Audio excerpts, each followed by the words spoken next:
Railway track దగ్గరున్న చిన్న పాడైపోయిన గుడిసెలో ఒక పేద అమ్మ ఆమె చిన్న బిడ్డ జీవించేవారు. ప్రతి రాత్రి ఆకలితో బిడ్డ ఏడుస్తూ అమ్మ చినిగిపోయిన చీరను పట్టుకుని నిద్రపోవాలని చూస్తాడు. పాలులేవు, భోజనం లేదు. అమ్మ కళ్లల్లో మాత్రం కన్నీళ్లు.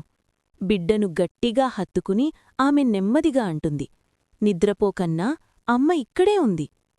పగలంతా ఆమె కష్టపడుతుంది. ఇళ్లల్లో పనులు చేస్తుంది, బరువులు మోస్తుంది. చేతులు కాల్తాయి, గుండె ఇంకా ఎక్కువగా కాల్తుంది. కొన్ని రోజులు ఖాళీ చేతులతో ఇంటికొస్తుంది. కాని ప్రేమ మాత్రం ఎప్పుడూ ఖాళీ కాదు. బిడ్డ తినాలని తాను ఉపవాసముంటుంది. బిడ్డ చిరునవ్వు చూసిన క్షణంలో ఆమె బాధంతా మాయమవుతుంది. ఒక వర్షపు రాత్రి బిడ్డకు జ్వరం వచ్చింది. చెప్పులు కూడా వేసుకోకుండా బిడ్డను గుండెలకు హత్తుకుని ఆస్పత్రికి పరుగెత్తింది. ప్రతి ఊపిరితో దేవుణ్ణి ప్రార్థించింది. ఆమె దగ్గర ఏమీ లేదు, కాని అపారమైన అమ్మ ప్రేమ మాత్రం ఉంది. హార్ట్.